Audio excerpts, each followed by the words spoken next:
Well, Shabbat Shalom.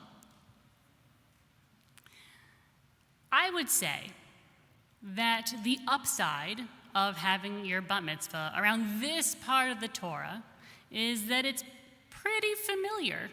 I'd actually say that if you're a bar bat mitzvah kid and your bar bat mitzvah is in Genesis or Exodus, you really lucked out because the stories in there are pretty familiar. Today, it's the Passover story.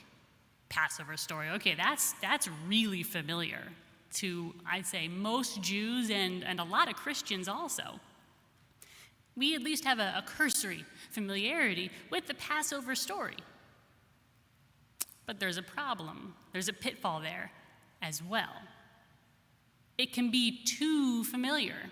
Too familiar. You feel like you know it so well you don't even really pay attention. You're like, oh, I've seen, the Rugrats Passover special. It's fine. So if I was to ask you, and I am asking you, when God announces that final plague, the death of the firstborn, what did the Jews paint over their doorways? You would say what? I see a hand. That's adorable. Blood. Blood. Yeah, you can play along at home too, sure. They painted blood over their doorways. Okay, did they paint it on the inside or the outside of their doorways? Outside, right? Everyone knows. And why did they do this? There's a hand, yes.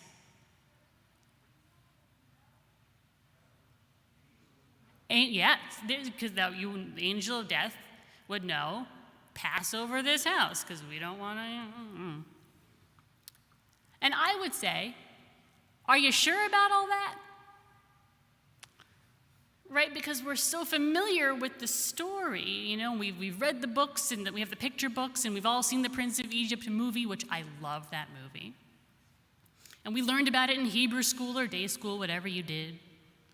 But what if there was a different way of looking at it? We just read Bo, the part of the Torah that we're reading this week, Bo. And this is the part where God says, enough messing around with this Pharaoh. He's changing his mind. He's lying, essentially. He's taking back his word. I'll let them go. I won't let them go. I'll let them go. I won't let them go. Enough.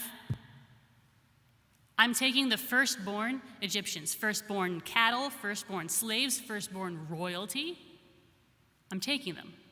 God says it's enough.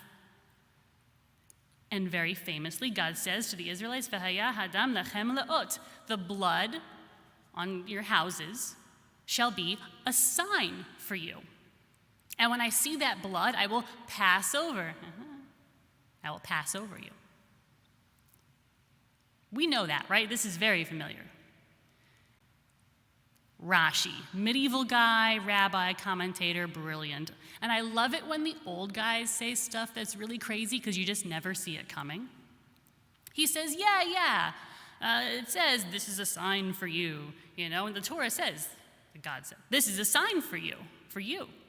And this is how we know, Rashi says this is how we know that they put the blood on the inside of their doors.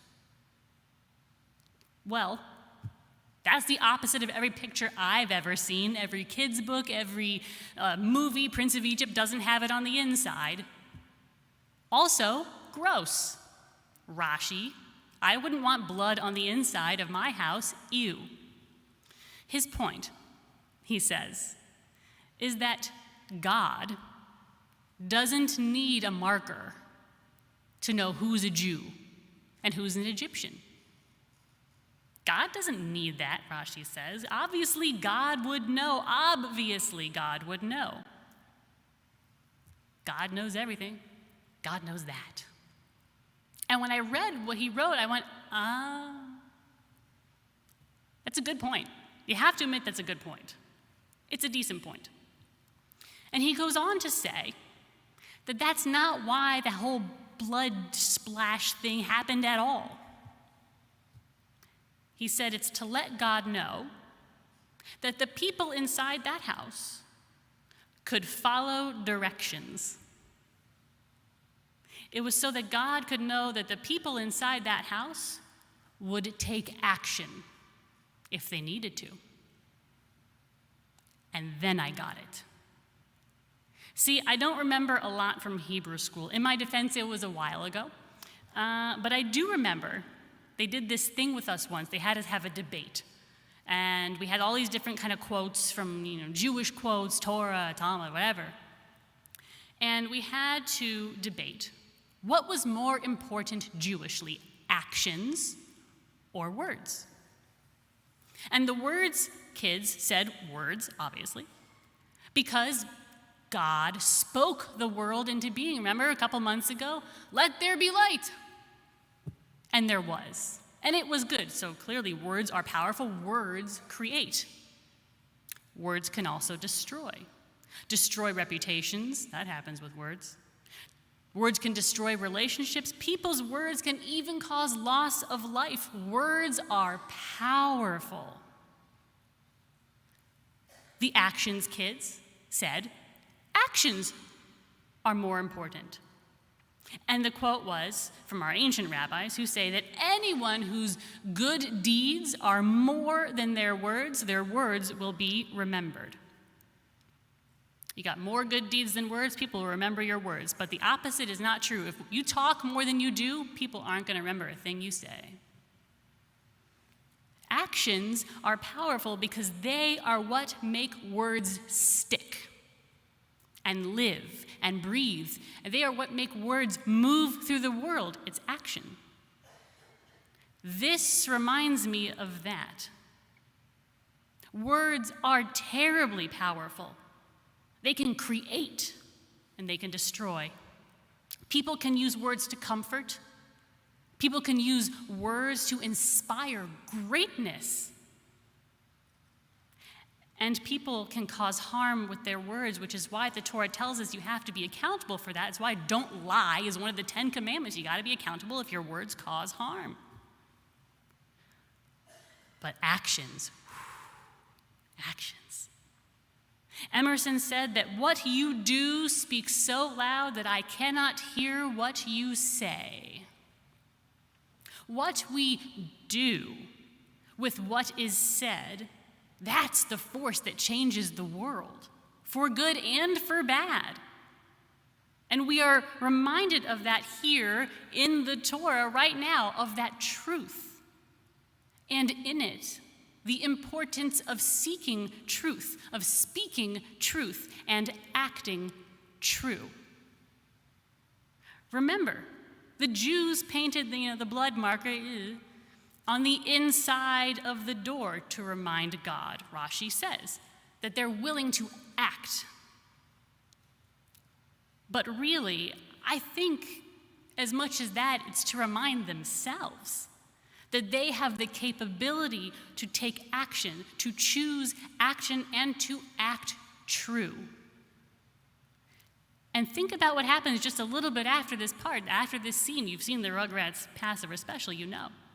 What happened to those Jews who took action, who marked their doors and were listening? What happened to them? They went free. They found freedom.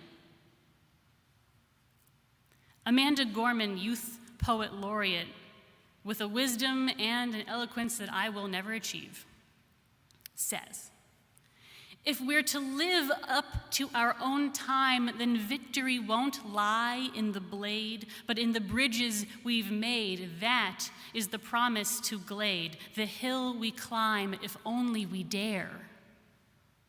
She's talking about action.